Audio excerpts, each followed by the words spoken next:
Boa tarde aí, pessoal que vai chegar ainda e o pessoal que vai ver depois. Boa tarde, boa noite, bom dia. Feliz ano novo ou coisa parecida para quem for ver isso depois. E atualmente a gente está aí com 2 horários de live. Terça-feira, 8h30 da manhã e quinta-feira, 1 da tarde. Muito embora hoje esteja começando quase uma hora depois, né? Mas, né, fim de ano, aquela coisa, a gente vai reavaliando coisas e assim, poxa, se teve um aninho para reavaliar coisas, eu acho que esse ano é esse, entendeu? Tipo, esse ano é esse. Tipo, de parar, olhar para trás e pensar, cara, o que valeu a pena? O que não valeu a pena? Né, de tudo que foi falado aí, e assim, alguém passou, tinha uma caixa de perguntas, eu acho que ela foi embora. Enfim, voltou a conexão. Vai prestar. Essa conexão tá horrível. Enfim, vamos ver. Tinha uma caixa de perguntas ali rodando, né? E aí, uma das perguntas era assim, professor, quantos anos você tinha quando você entrou em contato com yoga? Aí eu fui contar, né? Ela tinha 21, né? Deu 42 agora, na real. E isso significa que eu já estou falando sobre yoga há muito tempo, né? Há muito tempo. Muito embora só esses últimos 2, 3 anos que eu tenha tido esse alcance todo que acabou tendo, né? O YouTube me mandou uma mensagem, acho que foi ontem também, mandou um e-mail lá com as coisas do canal, né? Uma coisa legal, né, de ver o que está acontecendo ali com o conteúdo, passando para as pessoas ali, né? Fala assim, mede minutos ali, né? Mais de 2 milhões de minutos assistidos, né? 400 e cacetada lá, 1.000 views também, né? Então, centenas de milhares de views, assim, é legal porque conecta com as pessoas ali e acho importante pra caramba, porque eu acho que tem que ter gente em todos os níveis, né, falando sobre coisas que fazem diferença na vida das pessoas realmente. E nesse processo de reavaliação, né, eu já pedi ajuda da galera também, e inclusive peço de vocês também, se tiverem sugestões sobre coisas que na vida, né, que todo mundo tem dificuldade, é claro, mas que tipo de coisa, né, que tipo de questão, que tipo de assunto você acha que o yoga poderia ajudar ou já ajudou? Se quiser compartilhar isso comigo, né, pode ser aqui na caixa de perguntas, pode me mandar mais tarde no direct também. E com certeza o yoga pode se conectar na vida das pessoas em muitos níveis.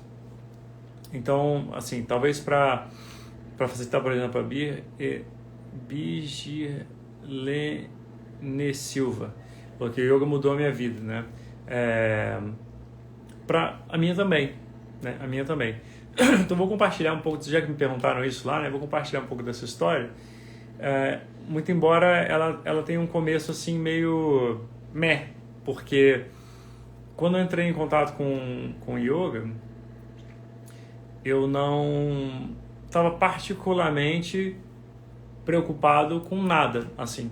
Na verdade, eu estava passando por uma fase da vida meio calma, né? Eu tinha acabado de sair da faculdade e estava nos 6 meses que eu me dei, assim, de sabático, digamos assim, né? Por ter acabado a faculdade, decidi o que eu vou fazer da minha vida e tal. E depois acabei embicando numa pós, uma espécie de pós, só que muito prática ali na Escola Superior de Propaganda e Marketing, né? Para seguir na minha área. E assim foi, né? Só que antes de entrar lá, eu acabei conhecendo yoga. Cheguei lá por causa das posturas, né? Naturalmente. A galera mais jovem não vai nem acreditar, né? Mas era uma época que não tinha o Google, né? Não tinha Google Maps. Você não podia botar assim ali, escrever no celular ali, né? Pá, yoga, né? Quer pesquisar na região? Pesquisar o quê? Yoga. Aí vai aparecer os lugares ali perto de você, etc. Por incrível que pareça, não existia isso. Então eu fui indicado ali para fazer uma aula nesse estúdio do qual eu nunca mais saí, na verdade, porque esse é o meu estúdio hoje em dia, né? Eu estou à frente dele. E aí, quando eu cheguei lá, eu não tinha nenhuma questão realmente para eu resolver naquele momento.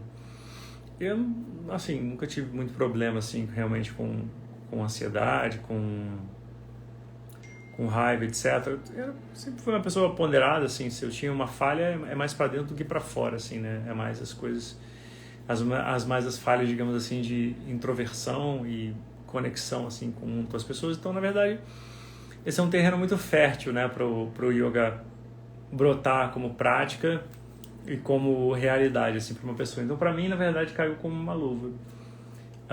E as questões, na verdade, foram surgindo à medida que eu fui estudando. Eu brinco, né, brincava com meus antigos professores que, para mim, as respostas tinham chegado antes das perguntas, né? Várias eu não tinha me feito ainda. E justamente por eu não ter uma questão muito premente para eu trabalhar, que as pessoas geralmente relatam como ansiedade, muito estresse, preocupações, insônia, né, um desequilíbrio, né, que sai do físico, atinge o mental, emocional e acaba causando um impacto geral na vida. Então, para mim, isso na verdade isso não existia, mas existia para mim questões profundamente espirituais a serem tratadas, né? Essas questões espirituais, elas são muito importantes para mim, sempre foram, né? Sobre quem eu sou realmente, o que eu estou fazendo aqui nessa vida, né? Qual é o propósito dessa vida, como é que esse universo é tão grande, tão fascinante, infinito, né? Como que isso apareceu aqui, qual que é o propósito disso? Existirá essa figura mítica ali chamada de Deus, né? E se ele existe, o diabo existe também? E céu, inferno, será que isso é uma realidade? Né? Qual preocupação realmente a gente deveria ter com esse tipo de questão? E muito embora eu não sabia o que eu estava procurando no começo, eu acabei encontrando no fim, que era uma busca por propósito, né? Uma busca por uma direção, né, na vida. E isso veio sob a forma justamente de me tornar professor de yoga, porque eu fiquei alguns anos praticando, né? Mas o meu processo foi muito intenso, de chegar ali e alongar pra caramba, me interessar pelas respirações, pelas né, invertidas, pelos mantras. Aí eu tive um mérito, né, de ser muito bem direcionado nesse sentido, de que e tá aqui, né, a cidade do Rio de Janeiro, principalmente, mais até do que São Paulo, na época, né, e tinha oportunidades pra caramba para quem queria aprender posturas, respirações, com certeza, mas tudo que rodava em paralelo aí, que era, né, mantras, rituais, sânscrito, Vedanta, né, o estudo das escrituras e tal. E foi um processo muito forte, na verdade, né? E que transformou a minha vida a tal ponto que, né, hoje eu estou aqui, né, professor de yoga, ganho minha vida para espalhar isso, né, para as pessoas, ensinar as pessoas, né, como entender isso e aplicar na vida, como, né, entender isso para si mesmo e ter reflexos na vida, etc. E isso me fez pensar muitas coisas na minha vida realmente. E às vezes as pessoas, né, outro dia a pessoa falando, não esqueça da prática no tapetinho, você fica falando aí de yamas e niyamas, yoga fora do tapetinho, mas a prática eu faço no tapetinho. Você fica, não, tudo bem, não vou discutir com isso. Mas o ponto é que enquanto as pessoas que estão ali só nas posturas, elas estão preocupadas com o alongamento, né, desempenho, até a cura de seus corpos de alguma forma. A galera que está se trabalhando nesse, por exemplo, yamas e niyamas, né, tudo que as normas de conduta, os valores que te guiam fora do tapete, essas pessoas estão dando passos gigantescos na direção de uma realidade muito mais tranquila, muito mais produtiva, muito mais compensadora, uma vida que vale a pena ser vivida, porque de que vale um corpo saudável se você não sabe o que fazer com ele? de que vale mais 80 anos de vida, como que segundo consta ainda me resta, né? Uns 83 para ser mais específico, porque o cara... Eu sempre suspeitei esse número na minha cabeça, mas o cara de diretora de mão na Índia, ele falou a mesma coisa. Eu devo ir até uns 125. Quem estiver lá junto comigo vai ver, ou não ver. Mas a galera que compra isso para si e pensa, né, um por um, o poder que tem em tomar decisões que tem impacto realmente na sua vida, no modo de lidar com as coisas e de fato bancam essa decisão, né? Ontem, aliás, eu estava falando com meu filho sobre isso, né? Sobre o poder de tomar uma decisão e a responsabilidade de bancar essa decisão, né? Para o bem e para o mal. Então, qual foi o contexto? Cheguei em casa ontem, beleza, abri a porta, daí a minha esposa estava numa reunião e meu filho foi me atender, falou que estava dormindo no sofá da sala. Só que é claro que ele não estava dormindo, ele estava lendo revista. Só que já era aqui, umas 8h25 mais ou menos, 8h20, 8h25. Aí eu falei, Miguel, cara, assim você não vai dormir. Você não vai conseguir acordar amanhã direitinho. Então, porque tem escola, né? Hoje mais amanhã então de férias vai ser dose. Né? E aí eu falei pra ele assim, cara, você não vai conseguir dormir, velho. Então olha só, fecha esse livrinho aí, sobe e vai dormir bonitinho, senão amanhã você não vai acordar, vai pra escola irritado, né? Vai chegar atrasado, etc. Aí ele falou, não, que eu não sei o que a minha mãe deixou eu ficar aqui, não sei o que das quantas, parará, isso aqui. Eu falei, Miguel, olha só. Então, você faz o que você quiser. Dorme a hora que você quiser. E amanhã, se você acordar mal-humorado, se você chegar atrasado na escola, eu vou te botar de castigo. Aí ele começou a ficar, poxa, pai, você sempre me põe de castigo, não sei o que, barará, etc. Falei, olha só, filho, primeira coisa, eu não ponho ninguém de castigo. Você se coloca de castigo. Ele, eu nada, porque eu me coloco, você me coloca de castigo. Eu falei, filho, olha só, senta aqui. O que eu ponho é limite. Eu falo, ó, você tem uma possibilidade de ação até aqui, até esse ponto. Passando esse ponto, não é assim que você não possa fazer, né? Tudo nessa vida eu acho que pode. Mas será que você vai ficar disposto a conviver com as consequências de ter passado desse limite? O que vai acontecer se você fizer isso? Né? Você vai ficar de castigo. Qual o castigo? Ele fala. Eu falei, cara, não interessa qual vai ser o castigo. Ele vai ser ruim para você. Né? Mas qualquer coisa, na verdade, ele já fica chateado. Né? Fala, mesmo as coisas que são básicas hoje em dia, fala assim, olha só, resto da semana, 2 dias, sem doce. Ele já fica, meu Deus, o resto da semana sem doce. Eu falei, meu irmão, isso é o básico. Na minha casa só tinha... Ele nem toma refrigerante, mas na minha casa só tinha refrigerante no fim de semana. Aí falei, então eu te dou uma liberdade e te ponho um limite. E eu, no seu lugar, ia pensar assim, meu pai fez a mesma coisa comigo. Eu ia pensar, ó, eu acho que dá pra eu segurar mais a minha onda aqui, mais meia hora, 40 minutos, dormir às 9h30, que eu acho que amanhã dá pra segurar a minha onda, dá pra acordar pianinho, de boas, e não ficar de castigo. Eu falei, então você tem uma liberdade. Você vai ficar de castigo só se você atravessar esse limite, mas você pode acordar amanhã de boas.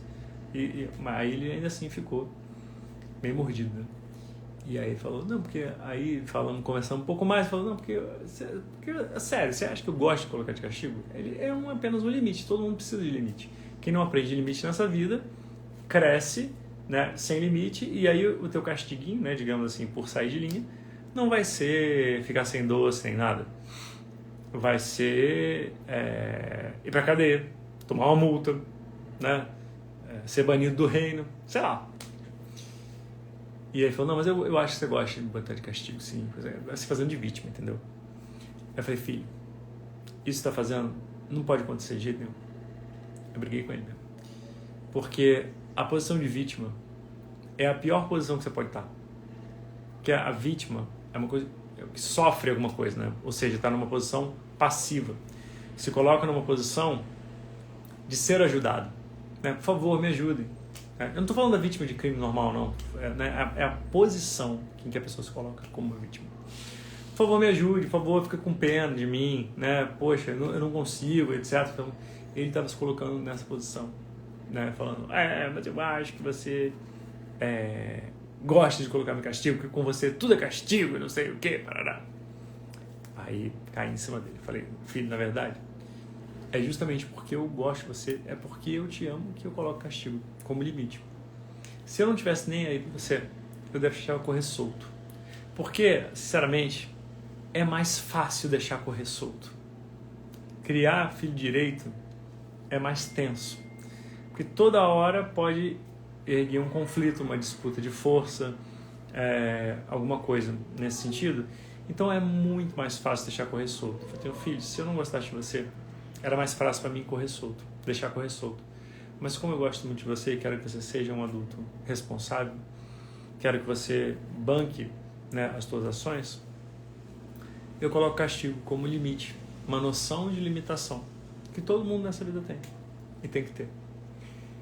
E no fim ele entendeu. Né? Vamos ver. A gente combinou que ele não ia se colocar mais nesse papel, né, de vitimização. Vamos ver. Mas o ponto é que quando a gente, né, revertendo para a história lá atrás, quando a gente está numa situação de passiva, né, frente à vida, a gente confia nas ferramentas que a gente já teve, né, por causa da nossa criação, por causa das nossas experiências, dos nossos aprendizados, né, os cursos que a gente fez, e a gente confia nisso para poder lidar com aquilo que o mundo joga na gente.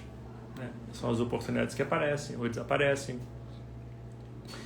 as coisas que eu vejo ou não vejo, o que acontece comigo ou não acontece, né? E eu recebo essas coisas de uma forma passiva, né? Se acontecer, eu reajo, se não acontecer, é porque não era a hora. E uma das coisas que eu percebi logo cedo era que muitas coisas que me cercavam eram escolhas minhas, né? Escolhas minhas. E que, portanto, eu poderia fazer diferente essas escolhas. E uma das primeiras que eu fiz foi, só para exemplificar, todo mundo acha que esse assunto está profundamente conectado, e até está em algum nível, né? Mas não tanto quanto as pessoas pensam. Mas foi a respeito da alimentação vegetariana. Eu nem estava assim tão profundamente conectado com yoga ainda, mas o suficiente para saber desses valores, né, que universais que regem a conduta da galera e que na verdade tem um impacto muito brutal na vida das pessoas quando você assume esses valores, e tem um impacto brutal negativo quando você faz o contrário desses valores. E aí eu comecei a pensar comigo mesmo sobre essa história da não violência e tal, como que realmente eu podia encarar esse valor, assumir ele para mim, tipo, de verdade, né, de verdade mesmo, e no que isso ia fazer comigo e com as pessoas à minha volta, etc. E onde que isso poderia ter impacto. E aí, uma das... Nossa, que flor preta. Aquela ali, esse aqui é uma flor, né? Parecia, era um jasmim bonitinho. E aí eu cheguei à primeira conclusão, falei, bicho, um dos impactos da não violência é na alimentação. E assim, eu era mega carnívoro, assim, mega mesmo, do estilo, né, olha só, a pessoa põe um bife assim na frigideira e fala assim, ó, você quer isso aqui bem passado, mal passado, pode tirar até aí que já tá bom pra mim, né, nesse nível, né, tipo carne crua mesmo. E aí, eu percebi que era uma escolha minha, isso, e que se eu comprava a ideia da não violência, né, a contento, ou seja, se eu realmente acreditava nisso, se era isso que eu queria pra mim, e que na hora eu pensava, né, infelizmente, eu provavelmente ia ter que parar de comer carne, porque não tinha cabimento, né, esse era o meu raciocínio, minha linha de raciocínio. E assim foi, né, eu fui parando, né, progressivamente de comer todo tipo de carne. Hoje já tem desde 2006, né, tem uns 15 anos, indo para 16 sem comer carne vermelha. e as outras, né, desde 2009, então indo para 13 anos já. E o ponto é o seguinte, né? Olha que poder transformador tem esse troço, porque sinceramente eu invejo muito a galera vegetariana que diz assim, não, porque hoje, depois desse tempo todo sem comer carne, eu olho para um bife assim, tenho vontade de vomitar. Eu vejo, né, eu sinto o cheiro ali do frango ali, né, do bife ali, do frango, como é que chama? Tostadinha ali, parmegiana, milanesa, não sei o que, eu já fico, ó, me embrulho o estômago, assim, rapaz, eu morro de inveja dessa galera. Porque até hoje, se não fosse a firme convicção pela não violência assim, e a empatia com os animais, amanhã eu ia no McDonald's. Amanhã. Tipo, comer um churrasco, não tem problema nenhum. Porque em termos de paladar, nunca me parece. Assim, eu devo passar mal loucamente, né? Tipo, vou botar os bosses pra fora, os horrores. Vai ficar uma coisa, vai ser uma cena dantesca, né, na real. Mas não vou fazer isso jamais, porque mesmo que eu jogasse o yoga pela janela, a empatia com os animais é muito forte, então eu não faria isso. Mas assim, não por causa do gosto, mas por causa de uma convicção. Tipo, não vou fazer, né? Não vou fazer porque eu não acho que é uma coisa que deva ser feita. E ponto final. Pra mim. Outra, né? Um dia eu também percebi que era uma escolha minha, né? E que, cara, essas coisas que a gente estuda e que a gente vê, elas podem ter um impacto, né, brutal na sua vida se você der margem para isso acontecer. No caso eu. Né? Um outro exemplo, mesma coisa, Satyam. Não violência é Ahimsa. E verdade é Satyam. Satyam, que é a verdade, né? É o simples compromisso com a verdade. Tudo que você falar é verdadeiro, segundo a sua percepção. No melhor do seu conhecimento, é a verdade. Retidão, ou seja, tem uma confluência entre pensamento, palavra e ato. E eu percebi que, cara, se hoje eu não sou assim, sou mais ou menos assim, é uma escolha minha, eu posso ser assim. E desde então, né, eu assumi o compromisso, no melhor da minha capacidade, eu vou sempre dizer a verdade. Tipo, no que for do meu controle, né, porque vai saber, pode ter uma programação ainda aí, né, situações X ou Y, mas assim, enquanto eu tiver o controle, ou seja, eu puder parar para pensar, eu vou sempre optar pelo caminho da verdade. E isso é uma coisa que muda a vida da gente, né? Muda completamente, né? De fato, né? Se agarrar a esses valores, assumir um compromisso com eles, é profundamente transformador. Uma outra pergunta que rolou ali na caixa de perguntas que estava nos stories, que agora eu acho até que apagou, que passou o tempo, era sobre a iniciação como Brahmani, né? Que aí rola, por isso que tem esse cordãozinho aqui, né? O indiano identifica na hora. E afora todo o aparato técnico, né, barra religioso, etc., para mim, o que isso significa ter feito essa iniciação? Que existe, na verdade, esse cordão, né, é feito de 3 tiras, né, cada uma simbolizando os 3 Vedas mais antigos. Então, para mim, isso significa que eu tenho um profundo compromisso com os valores dos Vedas. Ou seja, que isso guia a minha vida. Que isso é verdadeiro, é valioso e é isso que eu quero passar à frente através do meu exemplo e através, no meu caso, né, por ser professor de yoga, essas coisas, através das coisas que eu falo, as aulas que eu dou, etc. E isso tem um impacto tão brutal que a gente não pode imaginar. E uma vez, né, eu senti isso também de uma forma muito real, porque que foi talvez algum de vocês conheça essa história já, eu já contei algumas vezes, acho que até no e-mail eu já contei isso uma vez. Foi como que uma decisão minha transformou a Índia inteira para mim. Ou seja, modificou um país inteiro. A forma como eu via o país de uma forma geral se modificou. Que foi da seguinte forma, eu não sei quem já foi à Índia aí, quem já foi pode levantar a mão, vai se reconhecer nesse relato com certeza. De novo, né? A primeira vez que eu fui passar 6 meses, foi em 2006. Então eu peguei minhas trouxas, né? Eu e minha namorada, e que hoje é minha esposa. Não podia ser de outra forma, porque depois da Índia junto, 6 meses, meu amigo, minha amiga, ou você separa, ou você casa. Porque, assim, não tem muito meio termo, não. Mas, enfim, decidimos ir. E não tinha, de novo, né? Internet engatinhando, e-mail, tipo, pelo amor de Deus, né? Tirar foto, era com máquina, falar com gente, era lan house, no mínimo. Tá. Então não foi fácil. E nada realmente podia... Não tinha esse monte de vídeo no YouTube pra você assistir como que é a Índia ou deixar de ser, não sei. Você tinha um relato da galera, né? Mas nunca não corresponde, né? Então nada podia preparar a gente, né? Pra a gente vendo guia de ashram, na expectativa de estudar e conhecer esse povo espiritualizado, da onde veio o yoga, parará, não sei o que, tal. E aí, chegamos lá, e meu amigo, minha amiga, a Índia é uma zorra desgraçada, meu Deus do céu, é uma buzinação absurda. Inclusive a frase que move o trânsito na Índia é o adesivo atrás do caminhão que diz "Please horn", ou seja, por favor, buzine. E as pessoas levam isso a sério, É uma buzinação absurda, um barulho de motor, motoquinha, rickshaw, bicicleta, elefante, camelo, tipo, sem sinal de trânsito, um negócio absurdo. Assim, você acha, nesse momento, eu sei o que está passando pela sua cabeça. Esse cara está exagerando, só para ser engraçado. Olha só, vou te contar uma novidade. Pode até ser engraçado, mas eu não estou exagerando. Tá? Eu não estou exagerando. A não ser que você esteja numa cidade grande, você não vai ver sinal de trânsito.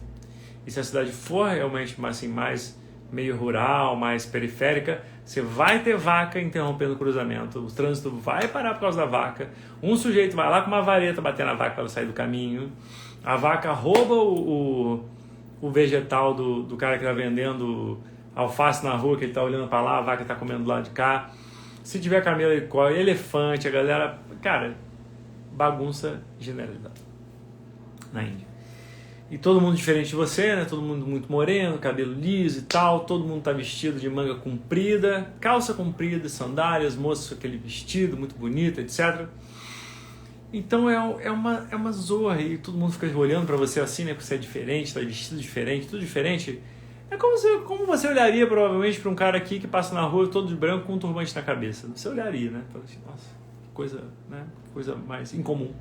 Então, e aí você fica meio com o pé atrás já, e o indiano é muito amigo, de fato, ele é amigável, né? E ele te puxa pela rua assim, vai puxar um papo com você, e o indiano não tem papo na língua não, meu amigo. Ele vai falar assim, opa, tudo bem, como é que você tá? Tranquilo, aí te abraça. Se você for homem, ele também, aí vai te abraçar, já vai puxar, de repente ele segura até na sua mão, vai andando com você, ele pergunta, de onde que você vem? Pô, Brasil, legal, Ronaldinho, não sei o que, Pelé, pô, futebol, maneiro, etc. E me fala uma coisa, você é casado, não é casado? Por que não? Essa moça bonita como você, pô, você devia casar. Você tem filho? Não tem filho? Por quê, rapaz? E aí pergunta também, e quanto que você ganha? Fala pra mim, quanto que você ganha? Então, eu pergunto, você fica assim, rapaz, esse cara é enchido pra caramba, o que será que ele tá querendo de mim? E na verdade o cara não tá querendo nada, só puxar papo mesmo. E tanto é que você pode sair dali com um convite de casamento, ele pode te chamar pra almoçar. Quem é esse cara? Nem sei quem é. Mas ele também não sabe quem você é, mas você é ocidental, ele não é. Ele está interessado e ele te puxa ali para um almoço, para um convite de casamento. Amigos meus foram convidados assim para o casamento. E foram. Mas o ponto sendo, é uma zoa desgraçada. E o indiano médio, assim, não estou falando de todo mundo, estou generalizando, né? Mas é muito comum o indiano que trabalha nesse setor de serviços, de turismo, ele ser meio esquemeiro. Meio 7-1 mesmo, entendeu? Nunca fica o dito pelo não dito, né? Tipo, você falou uma coisa, ele falou outra, mas não se entendeu, etc. Chega no outro dia, não é aquilo. Você combinou um ônibus com banheiro, veio um sem banheiro que o cara tá pedalando ali, porque não tinha nem motor. E o classicão, né? Tipo, preço de ocidental para tudo, né? Você tem que jogar o preço lá para baixo. Regatear em roupa, né? Estatuazinha, etc. Parará. Isso só não acontece com itens de puja, né? Religiosos, etc. Mas de resto, E uma das coisas que mais choca no começo também é justamente esse ponto de que se você aceitar o primeiro preço, por exemplo, do táxi ou do rickshaw, meu irmão, você vai pagar muito mais, umas 100 vezes, umas 200 vezes mais do que você deveria pagar. Sem brincadeira. Isso poderia te custar 50 rupias, né? E te custa 500. Na época, uma rúpia era em torno de 20 a 25 reais. E hoje em dia eu não tenho nenhuma ideia. Faz tempo que eu não vou para lá. E aí, isso particularmente no começo, era muito desgastante. Toda hora você tem que discutir com o cara, às vezes no começo e no fim da corrida, porque ele quer mudar o preço no meio da corrida. Aí você discute com o sujeito, ele joga o preço para baixo, meu Deus do céu. E você fica naquela, né, achando, eu tenho que me resolver com esse cara aqui, a gente tem que chegar a uma conclusão. E eu toda santa vez, às vezes a gente discutia preço com o cara, era o mesmo cara. A gente ia para o mesmo lugar praticar yoga.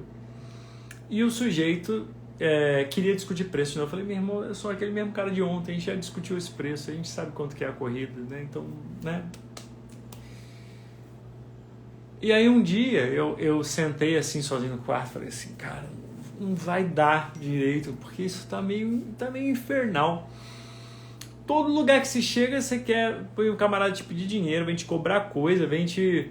Né, vem cobrar o triplo 10 vezes, 200 vezes mais. Pô, não é possível esse negócio, a galera esquemeira pra caramba, não é possível, né, um país supostamente espiritualizado. Comecei a botar um monte de minhoca na cabeça.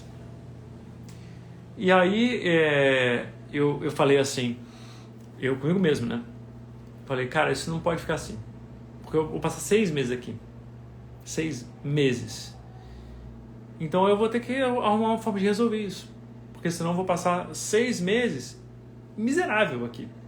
Miserável. E aí comecei a pensar. Vem cá, a essa altura, né, já está um pouco escolado com as coisas. Você sabe que quando você chega ali numa rodoviária e vai pegar um táxi, um rickshaw, na verdade, o pessoal chama de tuk-tuk também, você tem que ir até o stand. Você atravessa a galera, ignora todo mundo, e vai até o stand onde tem o preço certo. E você sabe que dá para ver esse preço. E mesmo se não tiver, você divide o preço do cara por 100. Se ele for embora, você baixou demais. No próximo que vier, e vai vir, você divide por 50. No outro, divide por 30. Uma hora você vai achar o preço. E a galera vem e vai, é normal para eles. Então, relaxa. E mesmo se você for enganado de fato, né, e hoje em dia não dá para te tapearem tanto assim, lembra, eu estou falando comigo mesmo, né? Na época. Vão te levar o quê, na real? 50 rupias? 100? Quanto que é 100 rupias? Aí eu pensei assim, 5 reais. 5 reais? Eu estou me irritando aqui por 5, 10 reais. 10 reais é 200 rupias, né? Na época, dos 200 a 250, que a cotação lá é meio doida, muda de um dia para o outro. E na verdade a gente tinha levado euro, né? Então era mais. E aí me deu um estalo. Eu falei, cara, isso aqui é um jogo. Não é a minha realidade. Né? E aqui funciona diferente. O que está tendo é um choque de expectativa com a realidade que é. E lá na Índia muitas coisas funcionam ao contrário. Né? Assim, a tua mãe dizia assim, não come com a comida, menino. Lá, não come com a mão, menino. Lá, come com a mão. Né? Não brinca com a comida. Lá tem que dar uma maçarocada mesmo ali no arroz, com a lentilha, com um negócio mais sequinho, fazer um bololô assim e não escorrer tudo na tua mão assim. A galera acha nojento. Né? E aí, pra você, então, tecnicamente você pode brincar com comida, é incentivado. Até para você ver se está quente ou não. Aliás, é uma coisa inteligente. Em vez de você queimar a boca, que é mais sensível, se estiver muito quente, você vai esquentar os teus dedos ali. Né? E funciona ao contrário. O que te dizem? Educação. Né? Você não né? Seja discreto, né? Vai soltar seus gases por aí, ser discreto. A galera lá não tem dessa, não. Né? Às vezes o cara do lado ali dá um traque e acabou-se. Então, funciona tudo ao contrário. Né? E se você ignorar o sujeito que está ali te enchendo o saco, não vai pegar nada. Se você botar a mão na cara e falar assim, não, depois. O cara não vai ficar com raiva de você. Se você mandar o cara do rickshaw passear porque ele está com um preço muito alto, ele não vai ficar chateado com você também. Então, brinca, meu irmão. Brinca, porque é festa. Aí, essa percepção de acolher a Índia como ela é, modificou o país inteiro para mim. Nunca mais eu me irritei com nenhum sujeito querendo negociar preço. Nunca mais eu me irritei com ninguém, né? Assim, com quase ninguém, porque às vezes também os caras passam dos limites, né? Você combina um negócio, paga um negócio, recebe outro, aí realmente não dá. Mas foi tranquilo, então eu posso dizer que eu abracei um país inteiro, né? Eu acolhi ele no meu coração por causa de uma mudança de atitude minha, né? Então eu contei essa historinha aí, né, para exemplificar um pouco como que uma mudança de atitude, como que uma percepção, como que um valor pode ter um impacto brutal, às vezes imediato, na forma como você percebe uma situação e na maneira como você, né, para não ter mais um choque, né, de expectativa e realidade, que é a pior coisa que tem, na verdade, né? Você está esperando uma coisa e recebe outra. E acho que aí, na verdade, que eu queria chegar, né? Porque o meu propósito, hoje, enquanto professor, mais do que posturas, inspirações, etc., é tentar compartilhar esse tipo de insight que, para mim, fez muita diferença e ainda faz, né? Porque cada dia eu tento realmente me melhorar. Talvez seja um assunto legal, inclusive, não sei se vocês concordam com isso. Se vocês concordarem, dá um sinalzinho aí, né? Levanta uma mãozinha, dá uma... Mas, outra hora também, a Kelly, que inclusive eu acho que tinha aparecido aí, fez um comentário sobre yoga e terapia. Não comparando os dois, né? Comparando sim, mas não que um fosse substituir o outro. Acho que pode ser um assunto legal também. Chamar um amigo ou uma amiga minha que é psicólogo, né, ou psicanalista, etc. Para falar sobre isso, porque realmente a gente tenta entrar na raiz dos problemas, né? Por que eu estou agindo dessa maneira? Né? Por que eu quero tanto isso e não me desprendo? Por que tem esse monte de tralha na minha casa? Por que tem esse monte de roupa? Por que tem esses 5 milhões de amigos, né, no Facebook? Por que eu fico chateado com... Enfim, né? A gente tenta entrar nesse tipo de reflexão de modo a realmente tentar resolver um pouco na nossa cabeça questões que na verdade nunca foram levantadas, e por isso que elas são prementes, por isso que elas estão aí. Ninguém nunca levanta essas questões.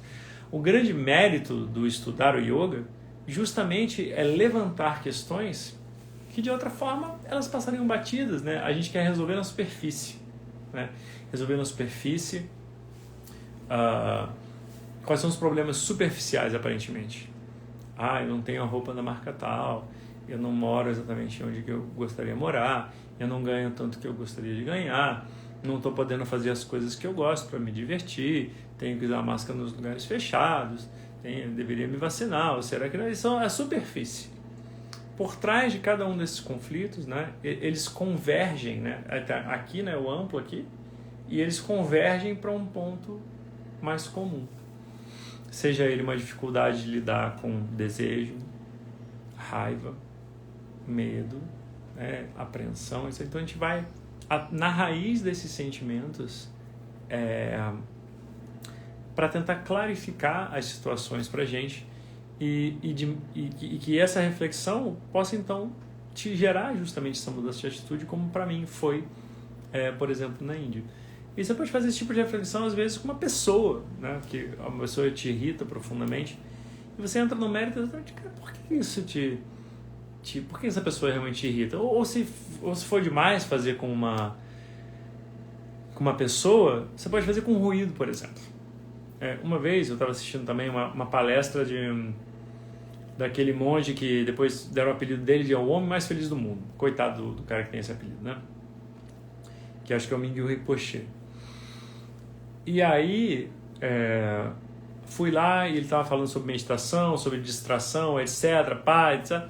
E ele falou, por exemplo, repara agora, no ruído que está fazendo esse ventiladorzão grandão que a palestra dele foi ali no Clube do Botafogo, já tem tempo isso. E tinha um ventilador grandão rodando. E aí ele falou, estava silencioso, né? E ele falou, presta atenção nesse ruído.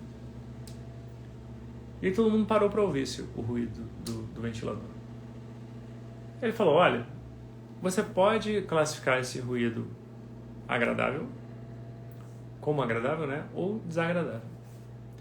Mas na realidade, esse ruído ele não é nenhum e nem outro. É como que você recebe esse ruído que faz a diferença. E você sabe que, a menos que esteja assim do seu lado e realmente doendo o seu ouvido, como se fosse uma britadeira a 10 metros de você, hoje em dia, qualquer ruído que eu ouça, realmente eu consigo relevar. Se eu parar para pensar nele e acolher aquele barulhinho. E muitas vezes, né, não sei porquê, mas por alguma razão o Leblon é cheio de obra, né? Então volta e meia tem obra aqui. Aí tem aquela serrinha, né, que chama maquita, que o pessoal usa para cortar praticamente tudo, né? Desde parede até azulejo, etc. Aquela serrinha que faz aquele barulho assim. Agora assustei até o gato. Então chama maquita. E hoje em dia dá para meditar com esse troço na maior tranquilidade. Quando para, eu até sinto falta. Por quê? Porque eu tiro um tempo para acolher aquele ruído, para deixar ele passar por mim, digamos assim. Porque quando a gente resiste, né, é que tem um impacto ali. E quando a gente deixa passar, né, ele passa por você. Ele é como, né, uma pedra que está no meio do rio.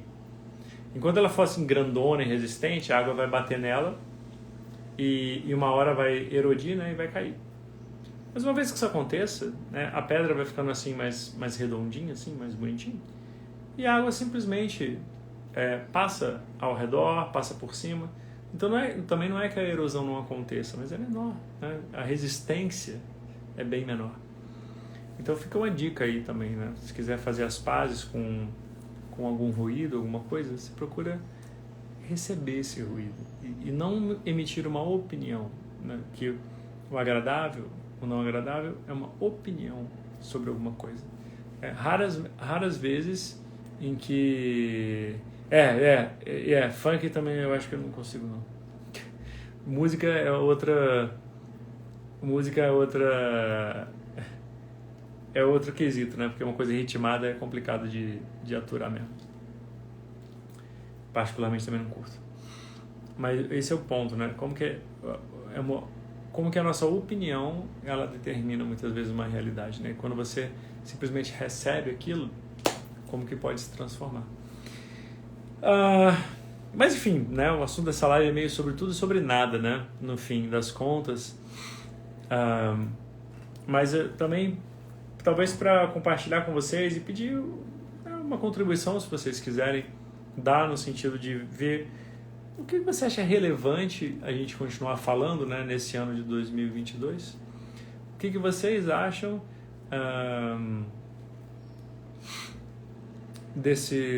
do que a gente anda fazendo, para onde vocês acham também que a gente deve caminhar, porque a gente está junto nessa, né?